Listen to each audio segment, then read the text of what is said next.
The Archdiocese of Chicago is a vibrant and diverse faith community. We celebrate our faith through worship, evangelization, and reaching out to the needy. Welcome to Catholic Chicago.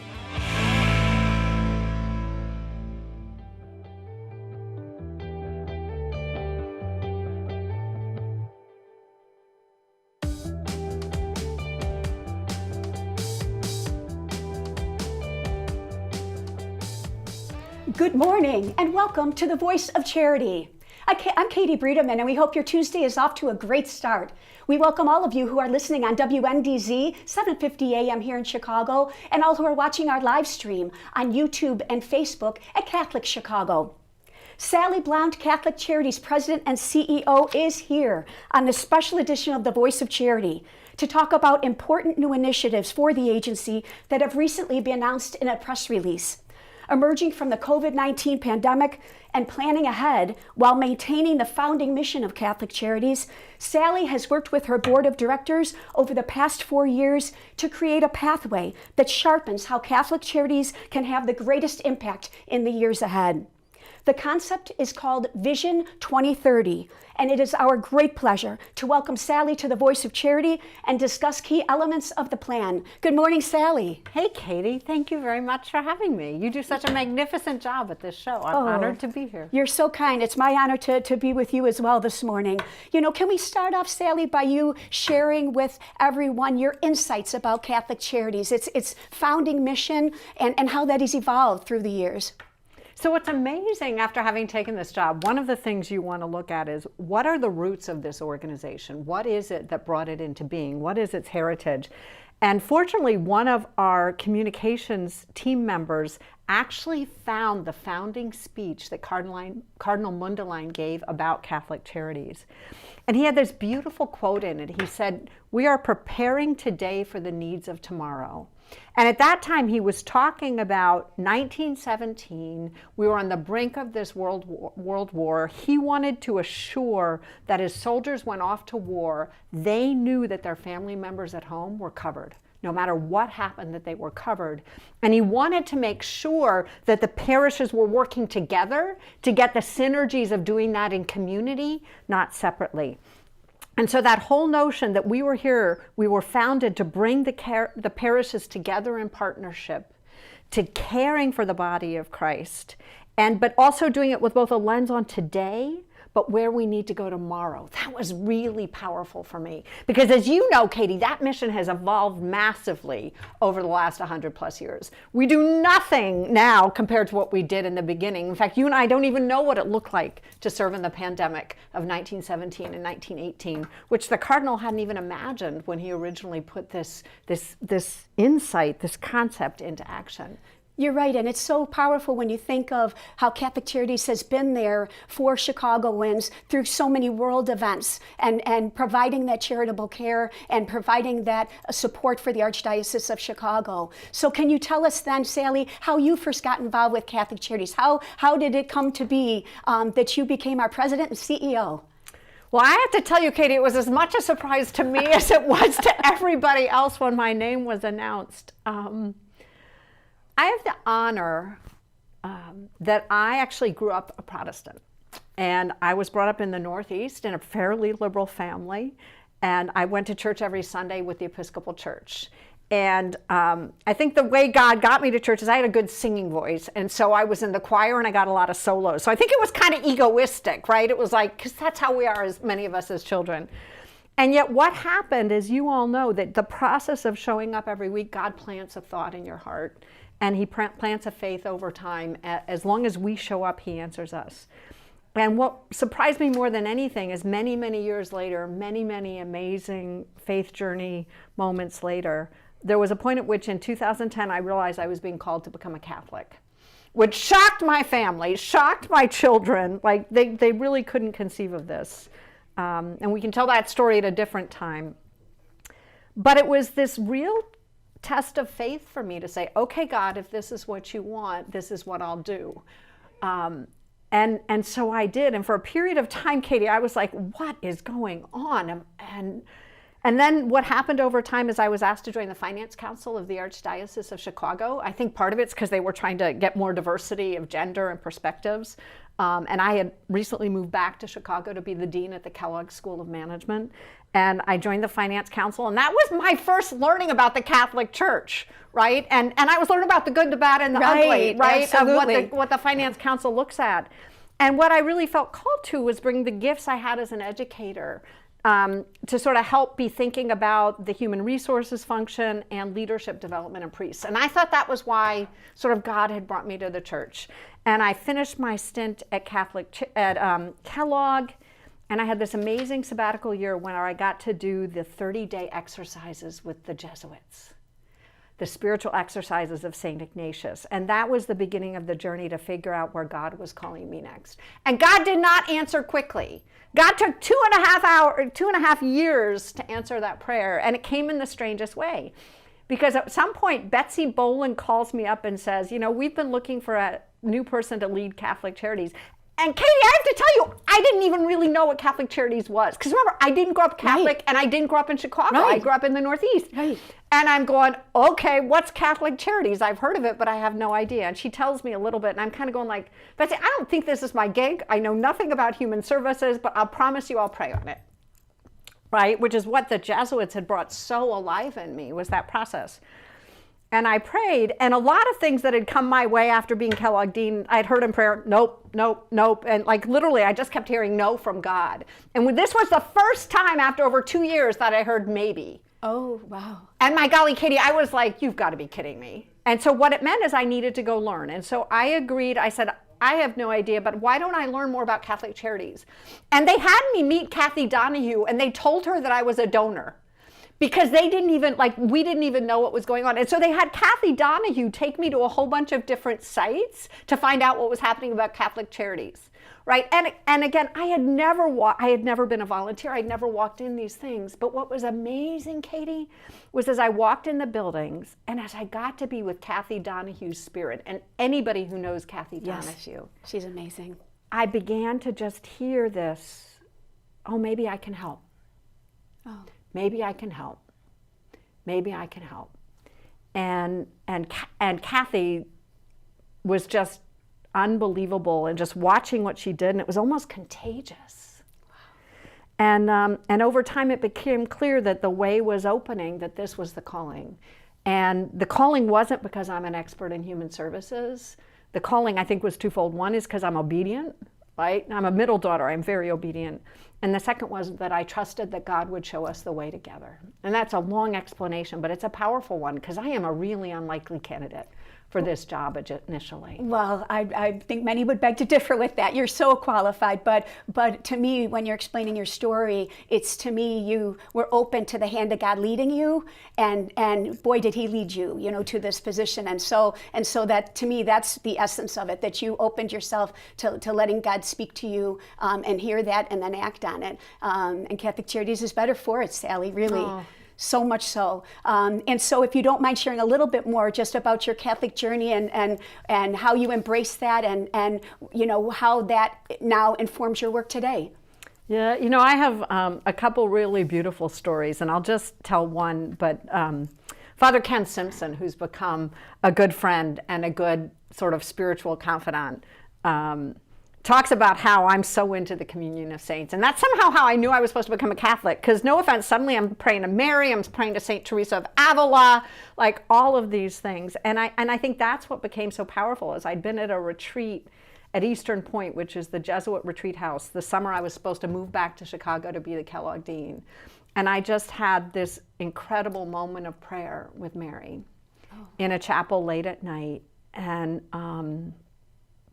And I was going through a real period of loss. I'd recently ended a marriage, and my youngest child was heading off to college. And as a mom, what a powerful time that is when our kids head off to college. Yeah. And I was about to move back from the East Coast to Chicago, and I was literally driving myself for the first time, or maybe ever in my life, because I'd gotten married right out of my parents' home, right after college. And there was just this deep sense of Mary coming to me, and she goes, Sally, I know what it's like to be alone at midlife. I know what it's like to feel like what's being asked of you is more than you have the power or energy to provide. And she goes, and I will walk with you. Oh.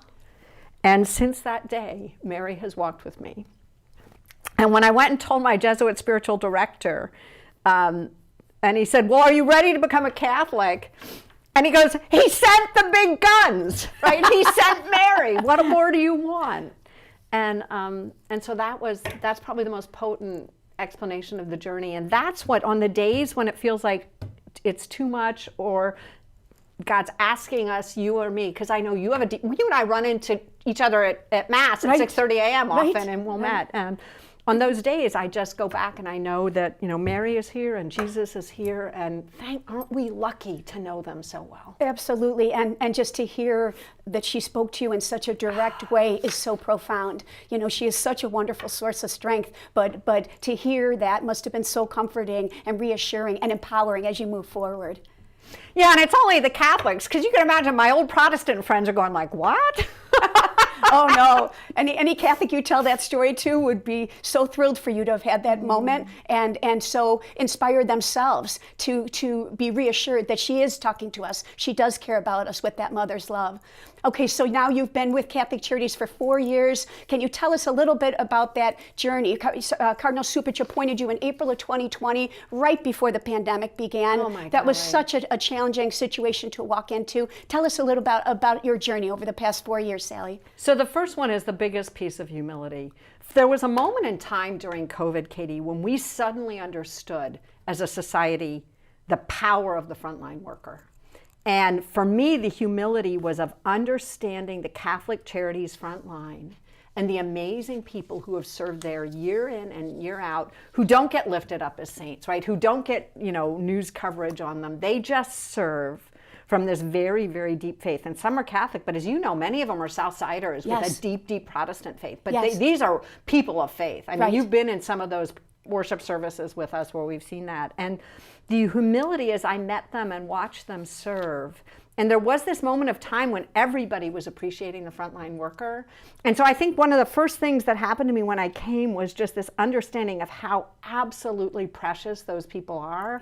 And so part of what your and my job is to create the conditions so that they feel loved and cared for, so that they can love and care for. They are the hands of Christ on the front line. Beautifully said. That isn't the spiritual gift that God gave you or me, right? He gave me the gift to be a sculptor, a builder, a fixer of organizations. He gave you the gift to be a communicator. But boy, you and I have met people like Velma, Wonder Jones, all kinds of people. I think all over, the people out at St. Mary of Sal, all of these people who were gifted with over the decades at Catholic Charities with being the hands of Christ directly, handing food, handing love, handing spiritual accompaniment. Don't they all you? They totally do. And a big part of what they do is giving of themselves emotionally to these folks who they meet every day, who are so worn down in life, who have been so wounded by their experiences in life. And so they must go home very drained every evening. And so your point that they need to be nourished, they need to be sustained in what they do every day is so important. It's such a powerful realization that you have, if that's the first thing you're saying of your experience over the past 4 years, Sally. Well, and as you know, one of the things that then happened to me as I began to look at what we're doing is there are 3 dimensions you have to look at when you run an organization as large and complex as Catholic Charities. One is the people we're called to serve materially, the hungry, right? The people without homes, the emotionally almost paralyzed because of fear and all the difficult things that have come of them. Those are the people, the really precious, magnificent people that we're called to accompany and serve. And then there's the people who serve them, right? Whether it's our staff, our volunteers, our donors, like these are the people bringing the resources together so that we can serve those people, right? But we also have to care for those people, right? And especially as what I learned from COVID is the frontline worker. We do a pretty good job at taking care of our donors, right? And we're good at saying thank you, and we've got to get even better at saying thank you to volunteers. But some of what really became important to me was saying thank you to the front line. And there were a few things that we did. We began a tradition, as you know, where every single employee at Catholic Charities now gets a Christmas present from me in the mail that comes with something special. And remember when we So put generous. that, and we had an amazing, but again, it was this whole thing that came to me is we have to care for these people and we have to make them feel beloved. Yeah. And we should never be pinching, like when I think about Jesus didn't say pinch every single penny. Like I still remember that beautiful story about when the woman comes and pours the perfume on Jesus's feet. Yes. And some of the disciples say, what are you doing? You're wasting the money. We could save the perfume and we could feed more people. Right. Right? And Jesus says, no, it's not that simple. And for me, how that inspires me is, yes, we could feed more people, but if we're not feeding the beloved front line in line with our faith and our values, then we're not living our faith. And so one of the things I'm proudest of is since I got here, frontline salaries are up 35% or more across Catholic Charities. When I first got here, we were paying minimum wage in Lake County and minimum wage in Chicago, and what your starting salary was depended upon where you lived. And now our benchmark is minimum wage Chicago, because that's the highest one. So first we moved everybody to that benchmark. And then what we did another year is we got $1 ahead of that benchmark, right? And now we're $2 ahead of that benchmark. And if you ask me, Katie, going back to that very first thing of what I learned, that's what I felt the calling to, was we have to care for the people we serve, but it can't be at the expense of the front line. And so we manage this thing of how do we care for the people we serve, how do we care for the people serving, and how do we care, that third leg of my triangle is the century-old institution that is anointed by God. Right? Yeah. That the cardinals bless over and over and over again. Each of those has different needs. And I think I was brought in to be caring for that long institution. That's my gift, right? And then also this front line. He gave me a heart for the frontline worker. Yeah. Well, and you speak it so well, and everyone knows that you've made that a clear priority across Catholic Charities, that people know you care for them individually in their role, and you make a priority of making everyone know that their contribution is significant toward the greater good, the greater success of Catholic Charities. You know, as we talked at the top of the show, that Catholic Charities has been in the news recently, and I wonder if you could, talk a little bit about the essence of that path forward that you and the board of directors have come to, call Vision 2030. Yep. No, that's an important question. Thank you. So part of what we had to figure out is we had to get through COVID, as you know, and we had the funding of an extraordinary anonymous donor who over the period of 3 years of COVID gave us a total of $25 million because they didn't want us to pull back on any services. Extraordinary. That's extraordinary. I mean, you can only see that through a faith lens.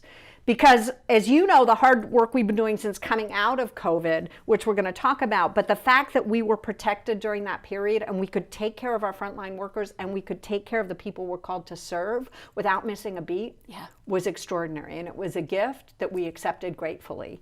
But, the Lord giveth and the Lord taketh away, and we can't rely on that kind of funding forever. And I am so grateful to, I can't even fully express how lucky we've been to have that donor. But coming out of it, what was clear is our economics had changed foundationally. And I inherited an organization. As you can imagine, when Cardinal Mundelein founded Catholic Charities, we were 100% funded by donors and parishes, primarily parishes, right? We'd evolved over 100 years to being 80% government funded, right? And 20% donor funded. And the challenge when you're that much government funded, you begin to, the dominant spirit can begin to be meeting the requirements of government funders versus stepping back and saying, who is God calling us to be? Yes. Even if that makes us have to ask uncomfortable questions. And a lot of that, our board has been so supportive and so brave coming out of COVID, understanding that what worked for us before COVID isn't what God's calling to us to now, and what is he calling us to? And he is calling us to not continue to do government contracts that don't either align with our mission or don't cover their full costs, because our donors aren't giving us money to do government services, they're giving us money to be a Catholic aid organization, right? And if we are taking money that don't cover their full costs, they better be solidly aligned with our mission, right? And what we discovered was that there were a big group of contracts, some of which did cover their cost, a very small handful of them, but most of them didn't, and they just didn't make sense anymore. And it wasn't because the population they were oriented at wasn't a good population for us, Katie, but it was because they had been written 20 years ago, and they no longer made sense, the criteria they were asking us to do. And we made the decision to say, you know what, we're going to step away from this group of contracts. We studied deeply all 200, and we decided to step away from 75 because they don't make sense anymore. And some of these we hope to take up again, but we're going to use this to initiate a discussion with the government is this isn't well designed anymore. Let us tell you what we've learned about people in need. Let us tell you what we've learned about this contract and how we should be thinking about it. And we were basically saying is there's a group of things, we're not going to do them just because of the status quo. We're going to really step in with the Holy Spirit through a year or two of prayer and say, what are you calling us to? And that's what led to exiting the 75 contracts worth about 12% of our budget, but it was 300 people, as you know. We've given them 3 to 6 months notice. We're giving them severance. We're giving them job help. You know, you've heard in the news, Misericordia has over 100 jobs. Maryville has close to 100 jobs. Mercy Home has jobs. Metro Family Services. There are all kinds of organizations that are saying, we'll take them. And we have 75 open jobs. So we are convicted that we can get each of these people another really beautiful job doing the work they love. And we will walk with them through that.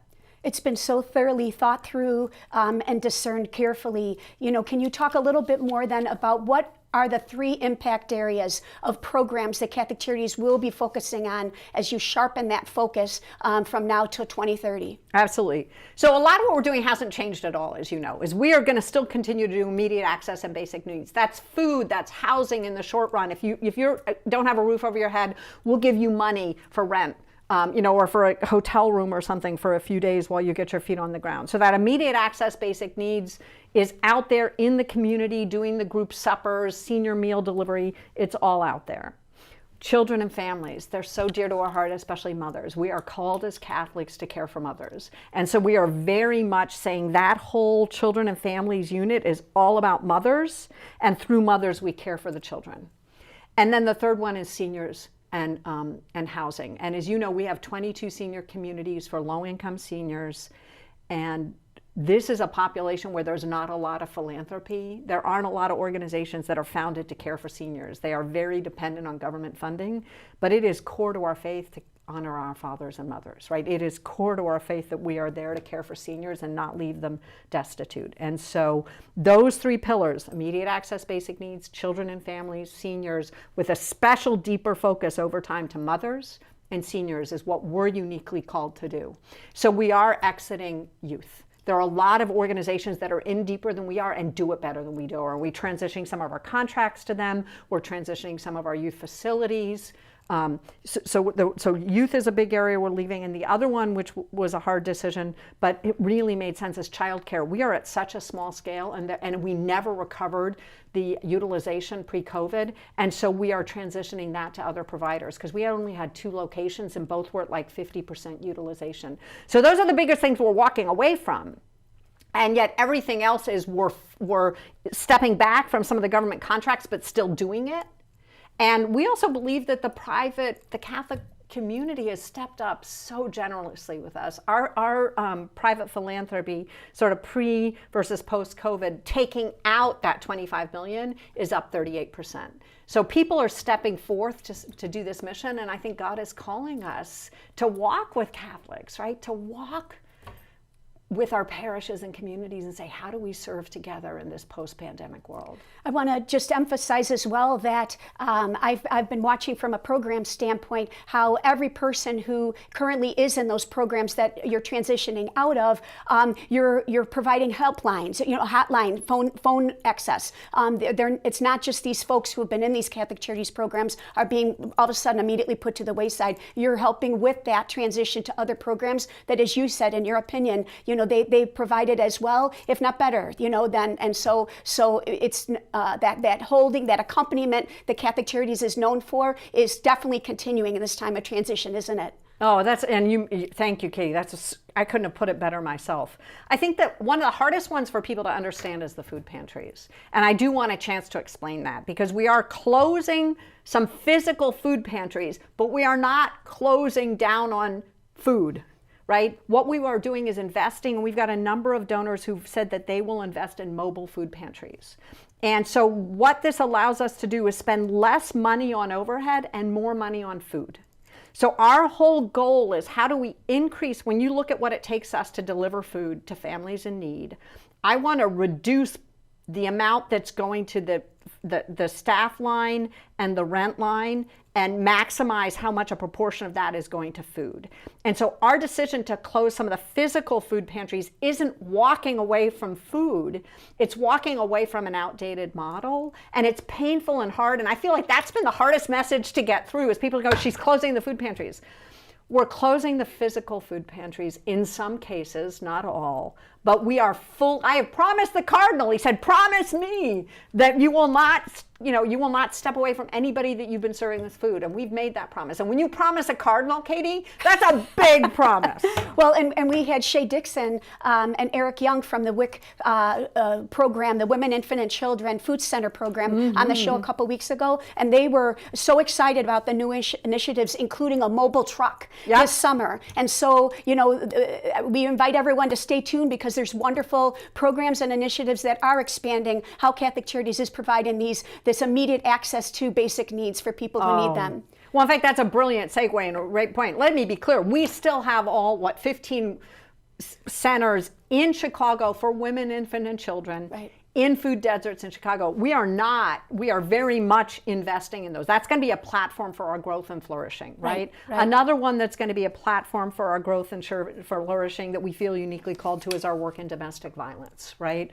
The domestic violence homes, right now we have 2 of them, and we have a behavioral counseling site on the west side, but we have a home in the north side of Chicago, and we have a home up in Lake County. We would, by the grace of God, with partnership from our Catholic partners, we would love to open a 3rd domestic violence home, right? And those are things where you don't want to sign a government contract, because you don't want to say, I won't ever talk about faith. Because that's what people lose track of with the government contracts. When we sign those, we have to say, we will not speak about religion. And domestic violence, I don't know how you help a woman if you can't give her something to hope in and let her know that she is beloved by a God who she can't even conceive. Absolutely. Right? Loves her so much more than she can imagine, and doesn't want to see her in that pain. Yeah. Right? And so those are the kinds of things we're investing in. We're super excited. We have made the decision to build a community center in Summit, Illinois. A lot of the poverty in Chicago has moved into the suburbs, and there's a high need area. Not a lot of people are there. So we will eventually take the St. Blaise Food Pantry and move it into this self-standing community center in Summit. We're super excited about that. We're ready to open up another parish-based site on the west side. We want to partner on the west side. We will need to raise donor funding for that, right? But that's part of it, is where we're going to stop using time, energy, and resources on things that no longer make sense. And through Vision 2030, we have said what does make sense. And what does make sense is a greater presence on the west side of Chicago, the southwest side, and the south side. It's a greater presence in the southern suburbs where we are seeing poverty increase. And it's also this going deeper with mothers, with seniors. And the third pillar really is living our faith. Being out in the Catholic square, not being shy about being people of faith, and not being shy about being Catholic. Because as you know, Katie, the Catholic Church is so much more than what happened in the 20th century, right? And in fact, that was about humans. It wasn't about the faith that you and I love so dearly, and the church that God has built over the fullness of time of 2 millennia. And we are here to witness to that faith, that enduring faith, that way of just speaking out and renewing the church. And we have promised the Cardinal and the bishops that we will do everything possible to partner with the parishes, to partner with our secular partners, to witness our faith in the mission of charity. Really quickly, before we run out of time, can I ask you just to address with our audience about, the whole notion of, is Catholic Charities, how are the ways that Catholic Charities is still a good investment for donors? Oh my golly. And then can you also talk briefly about, how Catholic Charities decisions are in comparison to other non-for-profits in our area, the decisions that you've made recently. Are other non-for-profits making similar decisions about pulling back from government contracts? Can I ask you to briefly 100%. Talk about both of those? Make sure I do both of those. Okay. But the first one is, I have to tell you, we are strong. These decisions that the board made were a testament to bravery, strength, and proactive decision making. One of the people who has sat on that board was on the Whole House board and watched as that fell apart. And he goes, we are doing the opposite of it. We are proactively saying these models no longer make sense. And we have gotten together, stacked hands, and said, we are not going to do what doesn't make sense. And so we have proactively done that. So in fact, with the exiting of these contracts, we end up stronger financially than we were 3 years ago. And so I do want to get that out. We are stronger than ever because of these brave decisions, which gets back to our secular peers. We have had a number of secular peers and other Catholic charities call us and say, wow, you are speaking what everyone's been scared to speak, right? And even our government funders, in the private conversations we've had with them, they keep saying, we get it. We get it. Will you work with us to figure out what the right path forward is? Will you work with us to figure out how we can redo some of these contracts to make them more impactful?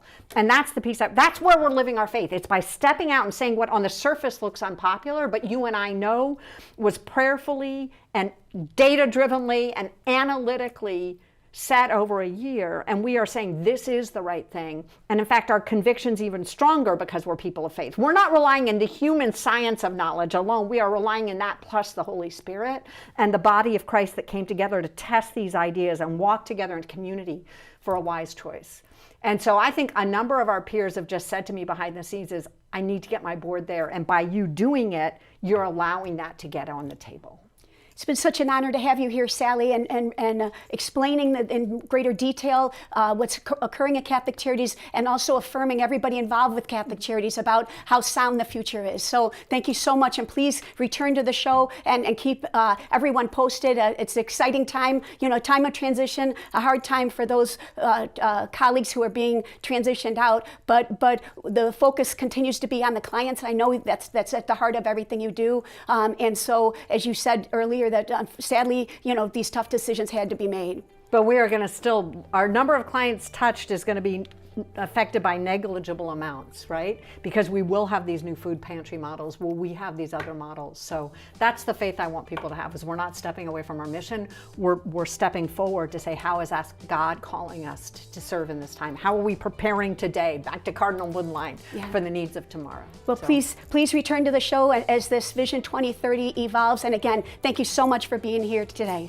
Thanks, Katie. You're so terrific at doing this. You make it easy. Oh, it's my honor, truly my honor. If anyone is watching the show has additional questions about Vision 2030, we invite you to email us at partners@catholiccharities.net, and we will be sure to respond promptly to you.